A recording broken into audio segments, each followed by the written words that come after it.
कोशिकाओं का वह समूह जिसकी संरचना समान होती है और जो साथ मिलकर एक विशिष्ट कार्य करता है, किस नाम से जाना जाता है? तो दोस्तों, कोशिकाओं के समूह को ऊतक के नाम से जाना जाता है, तो ऑप्शन 3 इसका सही आंसर हो जाएगा। दोस्तों, कोशिका के समूह को ऊतक और ऊतकों के समूह को दोस्तों अंग बोला जाता है, और अंगों के समूह को दोस्तों अंगतंत्र कहा जाता है। और अंगतंत्रों से क्या होता है दोस्तों? शरीर का निर्माण होता है। अगला क्वेश्चन है, निम्नलिखित में से कौन सी सेवा शेयर और प्रतिभूतियों को इलेक्ट्रॉनिक स्वरूप में रखने की सुविधा प्रदान रखती है? तो दोस्तों, ये डीमैट खाता रखती है। ऑप्शन 4 इसका सही आंसर हो जाएगा। अगला क्वेश्चन है कि भारतीय संविधान का निम्नलिखित में से कौन सा अनुच्छेद भाग 3 द्वारा प्रदत्त अधिकारों के परिवर्तन के उपायों से जुड़ा हुआ है? तो दोस्तों, मूल अधिकार के परिवर्तन से संबंधित है अनुच्छेद 32, जिसे संवैधानिक उपचारों का अधिकार कहा जाता है। तो ऑप्शन 4 इसका सही आंसर हो जाएगा। अगला क्वेश्चन है दोस्तों कि ईस्ट इंडिया दैनिक समाचार पत्र की स्थापना निम्नलिखित में से किसने की थी? तो दोस्तों, ये हेनरी बेबियन डिरोजियो ने किया था। ऑप्शन 4 इसका सही आंसर हो जाएगा। अगला क्वेश्चन है दोस्तों कि तरल संपत्ति से निवल मांग और समय दायित्वों के अनुपात को किस नाम से जाना जाता है? तो दोस्तों, इसे वैधानिक तरलता अनुपात के नाम से जाना जाता है। ऑप्शन 3 इसका सही आंसर हो जाएगा। अगला क्वेश्चन है कि लॉन टेनिस की गेंद का मानक वजन कितना होता है? तो दोस्तों, लॉन टेनिस के गेंद का मानक वजन 56.0 से 59.4 ग्राम तक होता है। तो ऑप्शन 4 इसका सही आंसर हो जाएगा। अगला क्वेश्चन है दोस्तों कि भारत सरकार ने तपेदिक, जिसे दोस्तों टीबी के नाम से जाना जाता है, को कब तक खत्म करने के लिए टीबी हारेगा देश जीतेगा नामक अभियान की शुरुआत की थी? तो दोस्तों, ये 2025 तक का लक्ष्य है। 2025 में टीबी को भारत से पूरी तरह मुक्त कर दिया जाएगा। तो ऑप्शन ए इसका सही आंसर है। अगला क्वेश्चन है, रेडॉन के बारे में निम्नलिखित में से कौन सा कथन असत्य है? ध्यान दीजिएगा दोस्तों, कह रहा है कौन सा कथन असत्य है। तो दोस्तों, रेडॉन के बारे में जान लीजिए कि रेडॉन वायुमंडल में नहीं पाया जाने वाला एक जहरीली गैस है। उसके साथ ही दोस्तों कि रेडॉन एक रंगहीन, गंधहीन और स्वादहीन गैस है। तो पहला ऑप्शन कह रहा है रेडॉन गैस का रंग हरा होता है। तो दोस्तों, ये गलत है और यही आपका सही आंसर हो जाएगा। बाकी का सारा ऑप्शन सही है दोस्तों।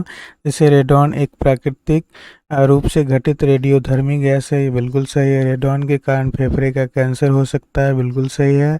रेडॉन गैस एक अक्रिय गैस है, बिल्कुल सही है।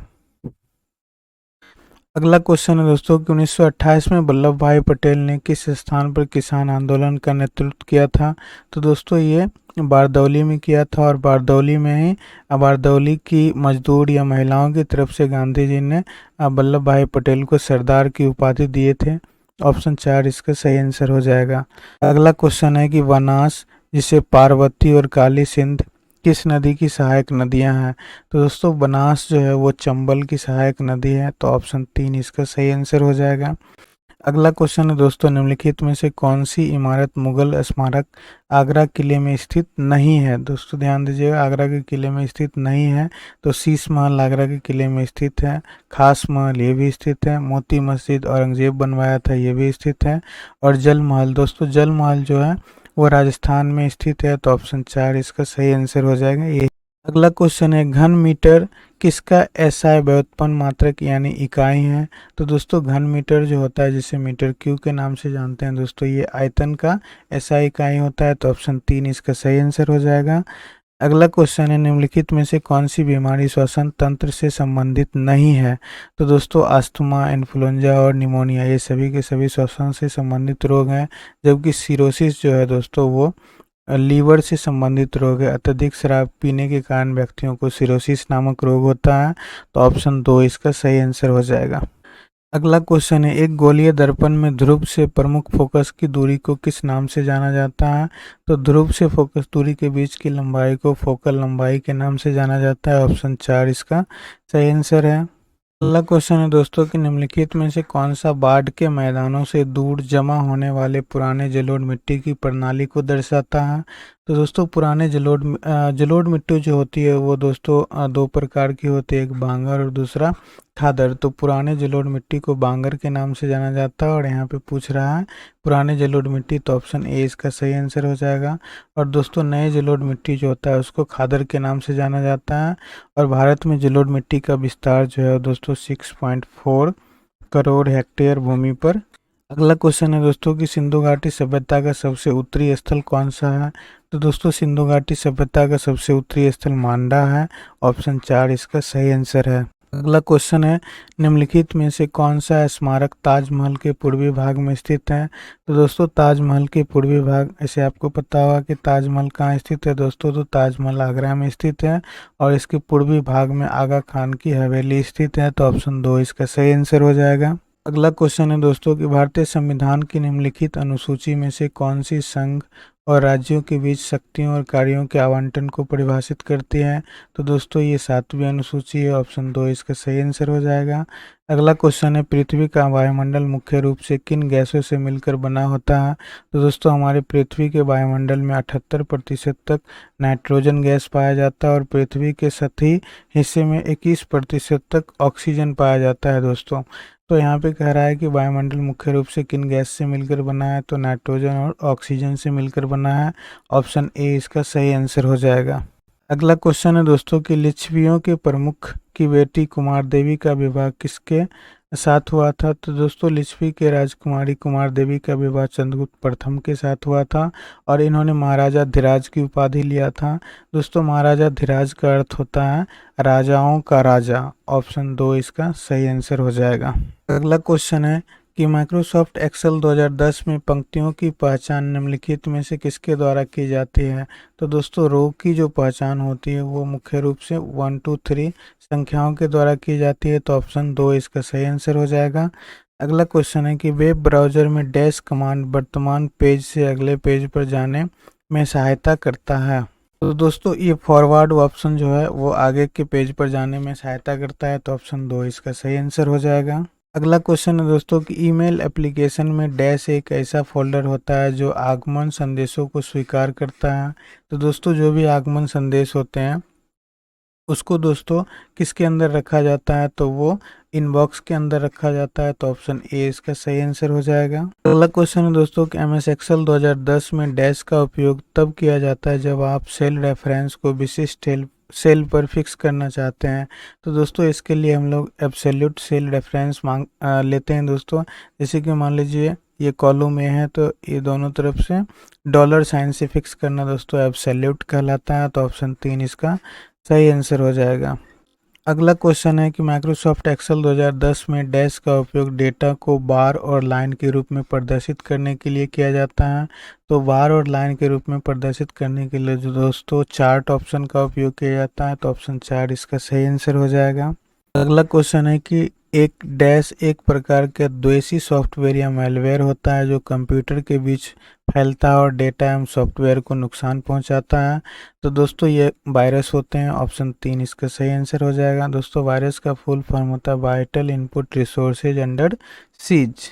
अगला क्वेश्चन है दोस्तों कि माइक्रोसॉफ्ट एक्सेल 2010 में डेक्स फंक्शन का गणना करता है कि लिस्ट ऑफ आर्गुमेंट में कितना वैल्यू है। तो दोस्तों लिस्ट ऑफ आर्गुमेंट में वैल्यू पता करने के लिए काउंट ए फार्मूला का उपयोग किया जाता है, ऑप्शन 2 इसका सही आंसर हो जाएगा। अगला क्वेश्चन है माइक्रोसॉफ्ट वर्ड 2010 में टेक्स्ट को बाईं ओर अलाइन करने के लिए निम्नलिखित में से किस शॉर्टकट की का उपयोग किया जाता है।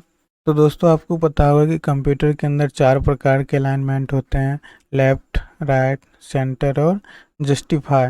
तो दोस्तों यहाँ पे पूछ रहा है कि लेफ्ट अलाइनमेंट, तो लेफ्ट अलाइनमेंट करने के लिए कंट्रोल एल का उपयोग किया जाता है, ऑप्शन 4 इसका सही आंसर है।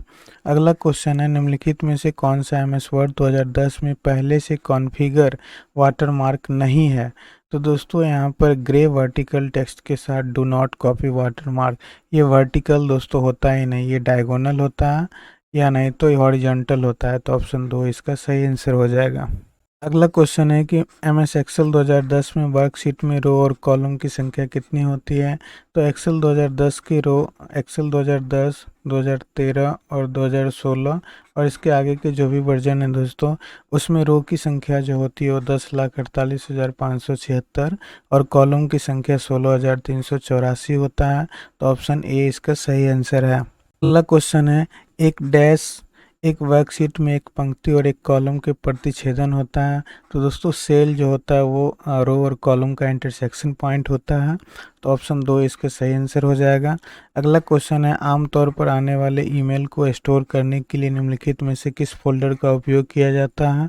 तो दोस्तों जो भी ईमेल आता है उसको स्टोर करने के लिए इनबॉक्स ऑप्शन का उपयोग किया जाता है। ऑप्शन दो इसका सही आंसर है। अगला क्वेश्चन है दोस्तों कि एमएस वर्ड में किसी तालिका में पंक्तियों और स्तंभों की न्यूनतम संख्या कितनी हो सकती है। तो दोस्तों एक पंक्ति में एक पंक्ति और एक स्तंभ हो सकता है। तो ऑप्शन ए इसका सही आंसर है।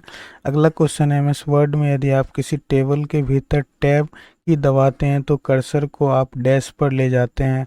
तो दोस्तों कर्सर को हम लोग अगले कॉलम के अंदर ले जाते हैं। तो ऑप्शन चार इसका सही आंसर हो जाएगा। अगला क्वेश्चन है दोस्तों कि एम एस वर्ड 2010 में डैश मेनू आइटम के अंतर्गत इंसर्ट फुटनोट विकल्प दिखाई देता है। तो दोस्तों ये रेफरेंस ऑप्शन के अंदर दिखाई देता है। ऑप्शन दो इसका सही आंसर हो जाएगा। अगला क्वेश्चन है, इंटरनेट पर संचार के लिए किस प्रोटोकॉल का प्रयोग किया जाता है। तो दोस्तों इंटरनेट पर संचार के लिए टीसीपी जिसे ट्रांसमिशन कंट्रोल प्रोटोकॉल बोलते हैं और आईपी जिसे इंटरनेट प्रोटोकॉल के नाम से जाना जाता है। तो ऑप्शन बी इसका सही आंसर हो जाएगा। अगला क्वेश्चन है दोस्तों कि इंटरनेट प्रोटोकॉल संस्करण 6 प्रोटोकॉल पते का आकार क्या होता है। तो दोस्तों ये 128 बिट का होता है। तो ऑप्शन ए इसका सही आंसर हो जाएगा। और दोस्तों IPv4 इंटरनेट वर्जन 4 जो होता है वो दोस्तों 32 बिट का होता है। अगला क्वेश्चन है कि एम एस एक्सेल 2010 में होम टैब के किस ग्रुप में फॉर्मेट सेल डायलॉग बॉक्स उपलब्ध होता है। तो दोस्तों ये फॉन्ट के अंदर उपलब्ध होता है। तो ऑप्शन तीन इसका सही आंसर हो जाएगा। अगला क्वेश्चन है दोस्तों कि एम एस एक्सेल 2010 में निम्नलिखित में से परिणाम क्या आएंगे। तो दोस्तों round equal to round formula को अगर आप लगाते हैं दोस्तों और ये वैल्यू अगर आप डालते हैं तो ये राउंड फिगर इसके बाद की जो वैल्यू आएगी उसको दोस्तों राउंड करके दिखाता है। तो इसका जो सही आंसर हो जाएगा वो 1.67 होगा। ऑप्शन तीन इसका सही आंसर हो जाएगा। अगला क्वेश्चन है दोस्तों कि एम एस वर्ड 2007 में वर्तमान स्थिति से वर्तमान लाइन के अंत तक टेक्स्ट को हाईलाइट करने के लिए निम्नलिखित में से किस कीबोर्ड शॉर्टकट का उपयोग किया जा सकता है। तो दोस्तों वर्ड के अंदर वर्तमान स्थिति से वर्तमान लाइन के अंत तक टेक्स्ट को हाईलाइट करने के लिए दोस्तों शिफ्ट के साथ इंड बटन का उपयोग किया जाता है। तो ऑप्शन तीन इसका सही आंसर हो जाएगा।